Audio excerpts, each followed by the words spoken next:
Ogene bunu kanje kelelezi nwanne m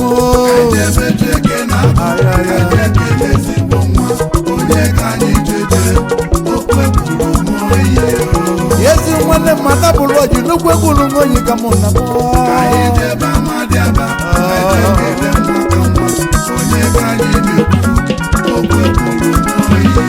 Okwe kulu ngoyi Nugo kinelo mwana chake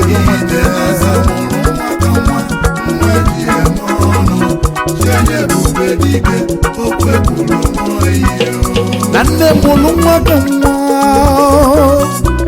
Nande mulu duku Oye muchine ubese Nokwa chine mena galanya Nanda zuwazo Ozi seji ne pulo mwenya Oye mana kuno jabu Oye jimela galanya ogolibenu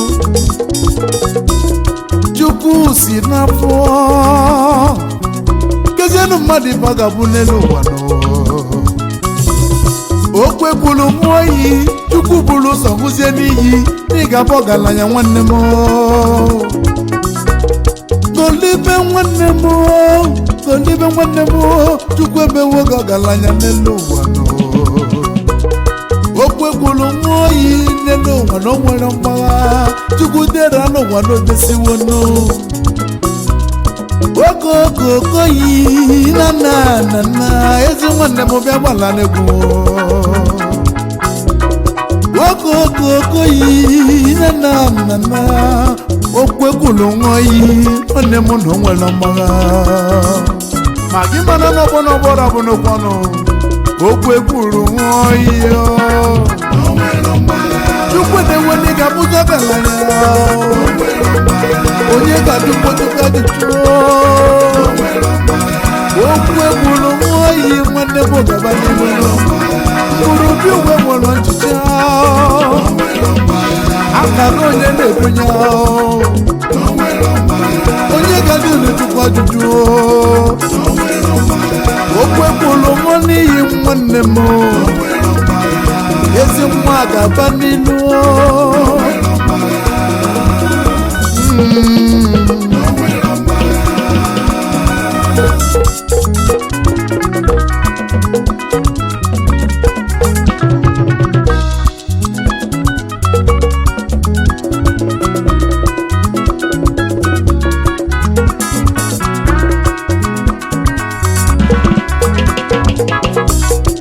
Onye na-achụ obi n'elu ụwa na-amabanya n'onwere ife na-eme Obele nwego na-elubele isi nụ Agamana n'ụwa dị lọfeja Na anya bụzi chief Ejike Eri Akuneziri The moving computer Asị na adịkwu na nkịtị nụ Na nya bụzi Ebubedike 1 na India Okwe kwuru nwoyi 1 na Lieutenansa Ezi nwanne m birio Nwanne m gaba n'iru onye ga-akọtazi n'onye Chukwu gọziri Ebu Chief Executive Officer AI Designers World LLC India and Dubai Chairman Chief Executive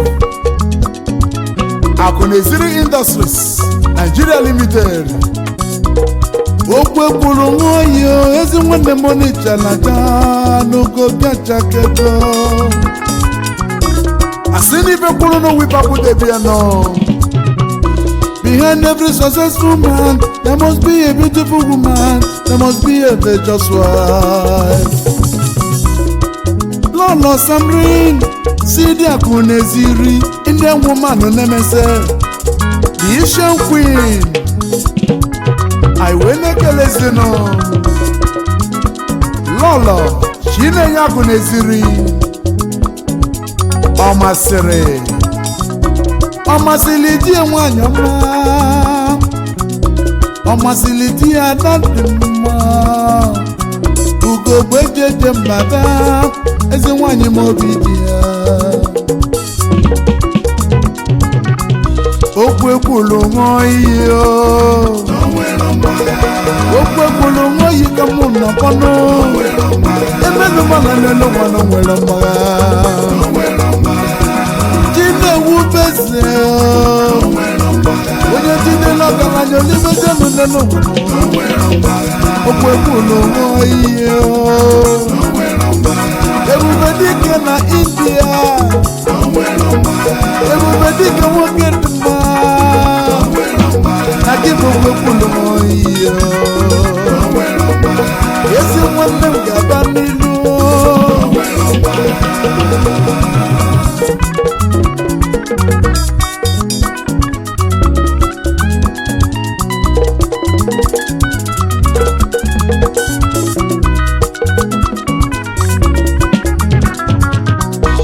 oyina ga n'ukwu eke maka yilili gwa makalia onye bebe ka mbusi emelelu nwa mbabazie n'ụnyọyimo okwu ekwulu nwa isi mụ ka kele ndọkwa gị ya Chivalolo Frank Chimbiko agụkpọ ka mụ na-akpọ odogwu nwoke bi ya abụdịkpa n'isi ego agụkpọ n'onye nwele gị nwere ife agụkpọ nne m ụlọ obi mụrụ nwa ebu managing director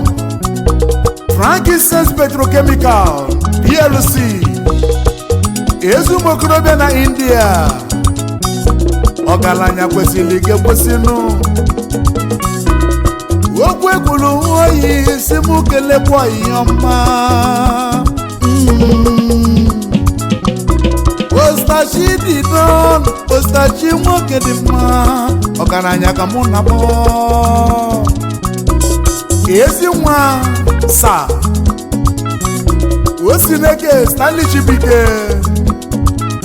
OSC ezi nwazi Owerri Nkalo Ifagala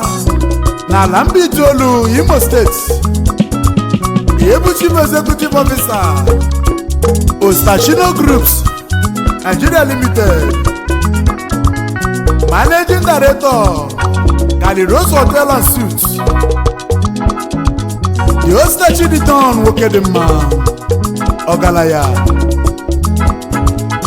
Kaliros Hotel Mokasi Benya Kaliros Hotel Mokasi Akasio Home away from home Eben Raja Kadema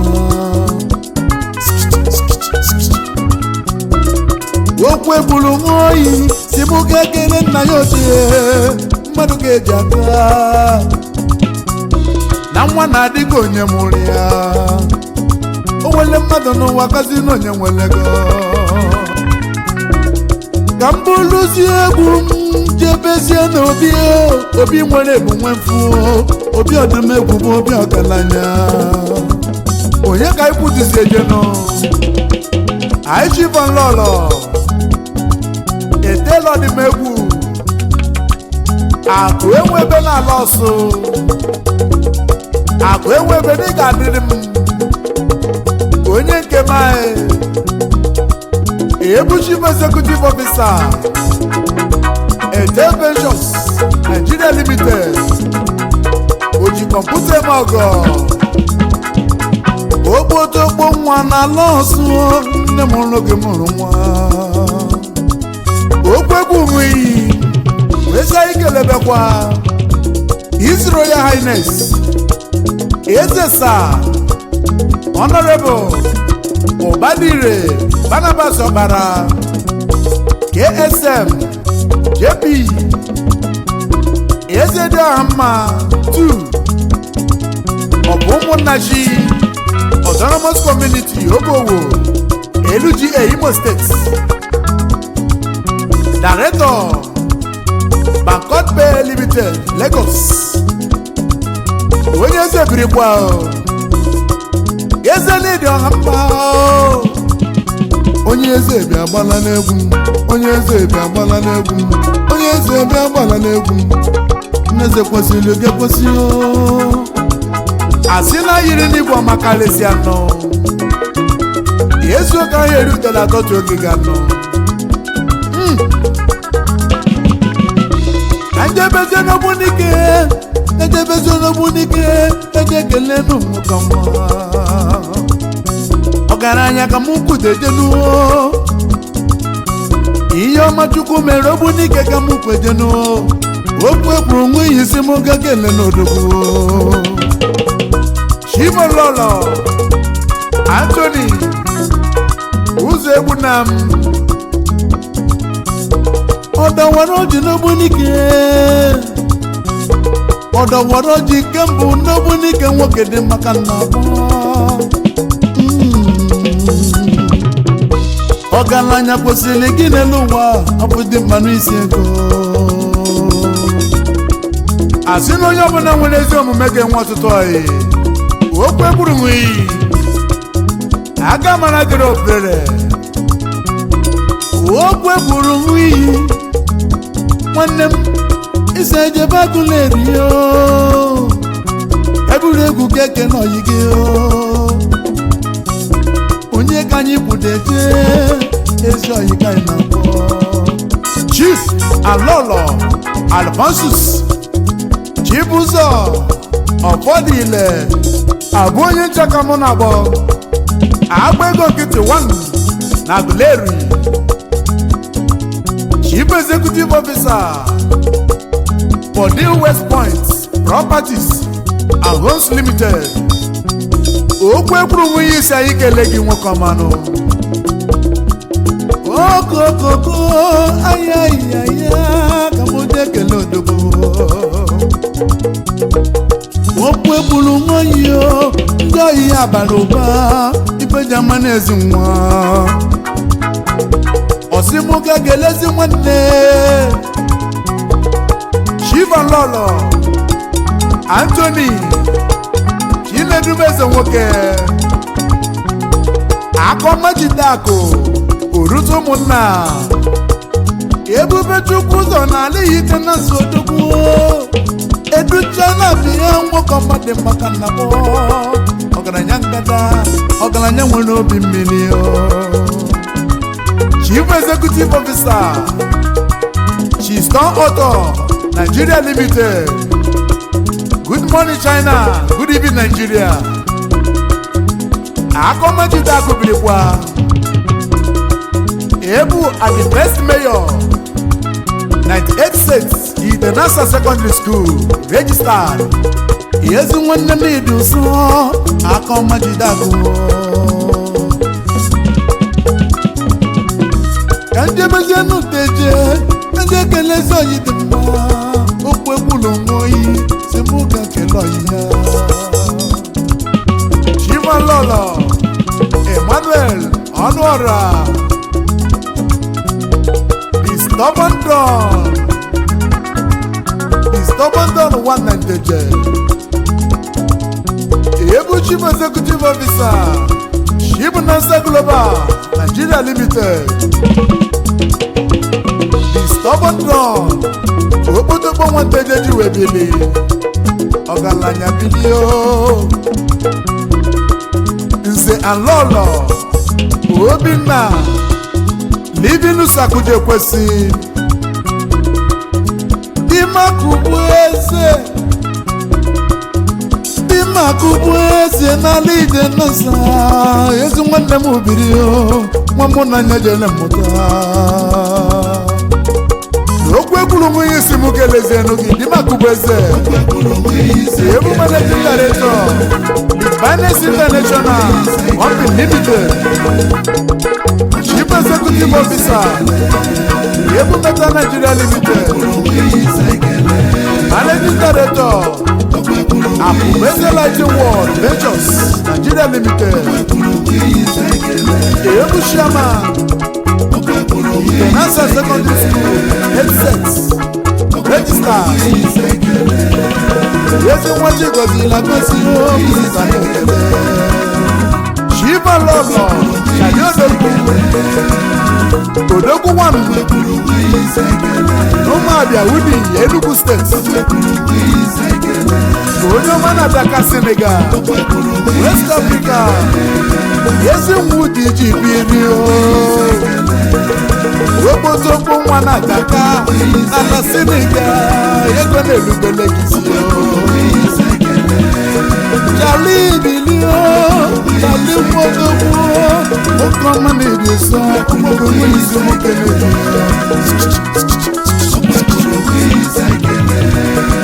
na ya sikwa ikelele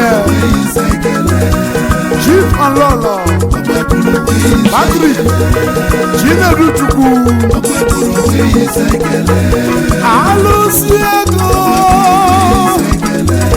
Alusiego na Lulio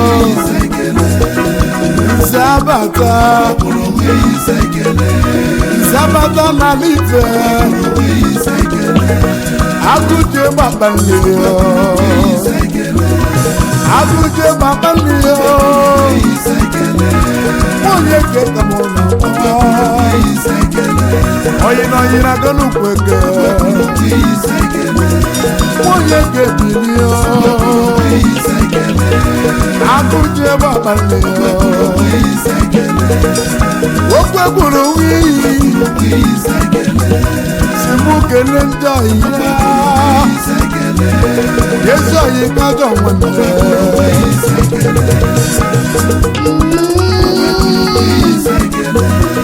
Okwe buru wi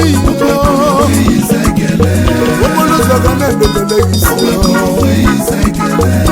Karanya wano bisale sale Ezi mwana ndi kwando kanta